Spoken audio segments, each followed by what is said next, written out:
நான் வந்து குண்டத்தூர் இந்த வீட்டில் அவங்க இடம் இருக்குதுன்னு சொல்லிட்டு அந்த பையன் மேலே அதுக்கடுத்து அடித்து கேட்ட உடனே அந்த ஆத்மா வந்து நம்ம கிட்ட சொல்லுது. ரொம்ப நான் ஃபீல் பண்ணேன். ஏன்னா நம்ம தாயோட ஆத்மா நம்மளுக்கு தெரியும் இல்லையா உங்களுக்கு ஒரு தாயை பிரிஞ்ச அந்த ஏக்கத்தோடு அந்த ஆத்மா வந்து என்கிட்ட கண்ணீர் விட்டு அழுதுச்சு. ஆனால் அந்த ஆத்மா வந்து அடைக்கல, ஒன்றும் பண்ணலை. அழகாக அந்த பையனுக்கு என்ன பாதுகாப்பு நம்ம கொடுத்து அந்த பூஜை புனஸ்காரம் எல்லாம் பண்ணமோ அந்த ஆத்மாவை அவங்க வீட்டுக்கு நான் அமுச்சு வச்சுட்டேன். அதை எதுவுமே நம்ம லாக் பண்ணல, அமுச்சு வச்சிட்டேன். நான் வாழ்க்கையில் வந்து அந்த விஷயத்துக்காக தான் நான் ரொம்ப ஃபீல் பண்ணேன். ஒரு தாயை பார்க்கணும்னு சொல்லிட்டு அந்த ஆத்மா இயங்குச்சு. ஏன்னா மற்ற ஆத்மாலாம் பார்த்தீங்களா, எனக்கு வந்து பிரியாணி வேணும், கோட்ரு வேணும், எனக்கு மல்லிப்பூ வேணும் அப்படின்னு சொல்லிட்டு கேட்பாங்க. அந்த ஆத்மா அதெல்லாம் கேட்கல, தன்னோட தாயை பார்க்கணும்னு சொல்லிட்டு இயங்குச்சு.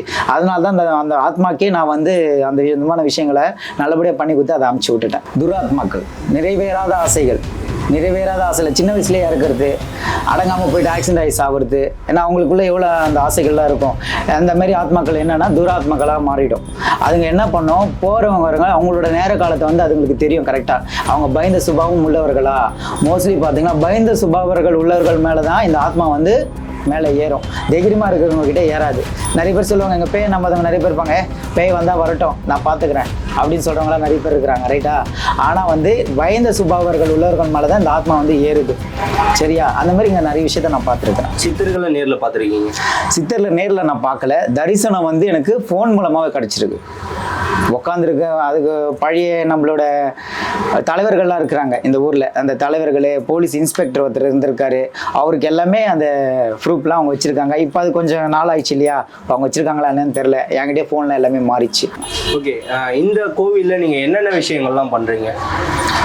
அதாவது இப்போ மக்கள் வராங்க இல்லையா, அவங்களுக்கு என்ன விஷயங்கள் தேவைப்படுது. இப்போ நிறைய பேர் நம்ம கோவிலுக்கு வரவங்க எல்லாமே கணவன் மனைவி பிரச்சனையோட தான் இந்த இடத்துக்கு வந்து இது பண்ணுறாங்க. அப்போது கணவன் மனைவி பிரச்சனையோட வராங்கன்னா முதல்ல அவங்ககிட்ட நான் ப்ரூஃப் தான் கேட்பேன்.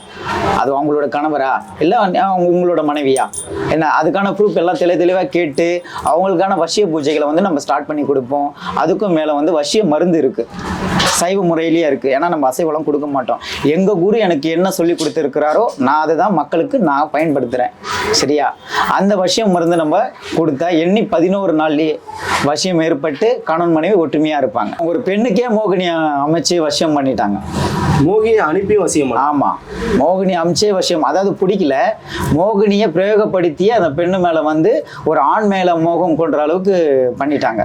இப்போ இப்போ இருக்க காலகட்டத்தில் இன்ஸ்டாகிராம்ல எல்லாம் பெண்களும் காதலிக்கிறாங்களே, ஆமாம், அனுப்பிட்டாங்களா? இல்லை அப்படிலாம் கிடையாதுங்க, அப்படிலாம் கிடையாது. அதாவது இப்போ என்ன மாதிரி ஒரு பூஜை வழி நடத்துகிறவங்க இருக்கிறாங்க, சாமி வச்சு வழி நடத்துகிறவங்க இருக்காங்க. அவங்கக்கிட்ட அவங்க நம்பி போயிருக்கிறாங்க. அவங்க வந்து என்ன பண்ணாங்க, அவங்க பேக்ரவுண்ட் எல்லாம் செக் பண்ணிவிட்டு அதுக்கடுத்தது அவங்க எவ்வளோ பணம் இருக்குது அதெல்லாம் பண்ணிவிட்டு அவங்க பொண்ணை அவங்களோட பையனுக்கு சொந்தமாக்கிட்டா